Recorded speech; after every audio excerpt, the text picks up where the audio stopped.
Hello everybody, it is Thursday and time to have devotions together. We're continuing to go through the Beatitudes, and today we're at Matthew chapter 5 and verse 6. And it says, "Blessed are those who hunger and thirst for righteousness, for they will be filled."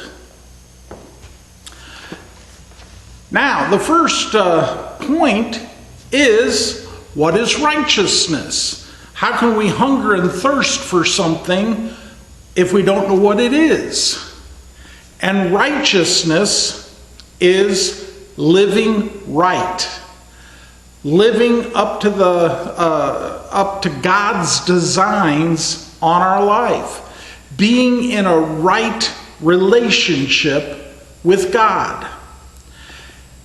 And I hope we can all say that we hunger and thirst for this kind of rightness to be in our lives. But you got to take it a step further. Hunger and thirsting doesn't happen often in our country, in this day and age. We might miss lunch and around 2 o'clock, I am just starving. May not have had a glass of water for a few hours and just have a little dryness in your throat and your tongue feels dry. And so, I am just dying of thirst. But in Jesus' day, these conditions were real conditions.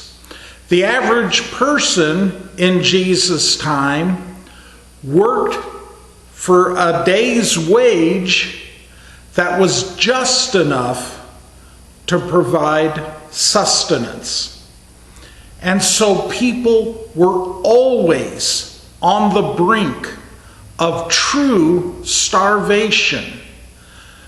We talk about being one paycheck from disaster.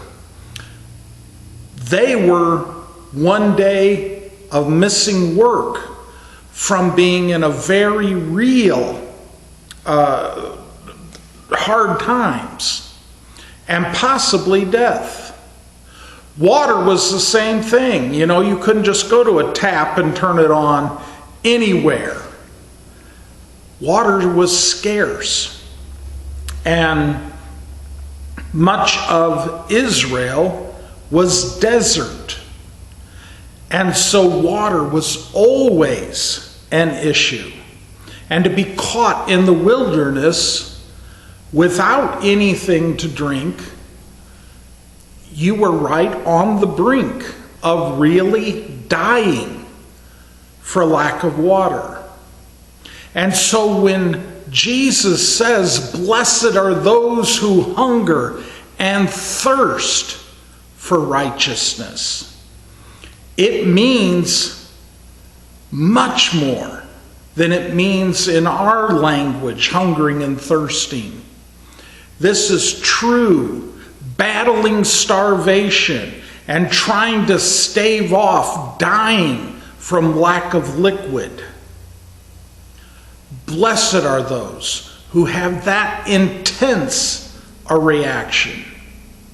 And then, of course, as always, if you go to the Greek, usually when you say hunger and thirst, it's what's called the genitive case. And what this means is people who said, "I hunger for that bread there on the table." But what that means is, I hunger for a bit of the bread, a piece of the bread, a chunk of the bread. But in that genitive voice, it does not mean all of the bread. Same thing with thirst. I thirst for the water. In the genitive case, it's I thirst for a cup of the water, a bit of the water, not the whole container. But when Jesus speaks this, I hunger and thirst for righteousness, he's using the accusative case. And the accusative case is exactly that extreme. Looking at the Thanksgiving table and saying, I hunger for what's here. Not a plate of it, not some of it.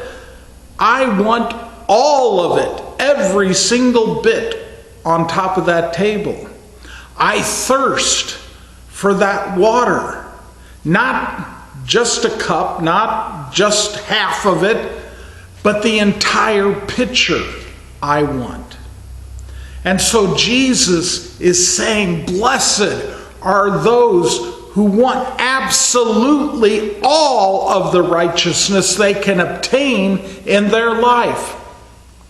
It just adds much more to this. And blessed are they who truly desire for God to be in every portion of their life and for everything about their life to be right with God. Blessed are they, for they will be filled. It's asking a lot of us, but start moving your prayers in that direction. God, I want my entire life to be right with you. God bless you. Have a great day.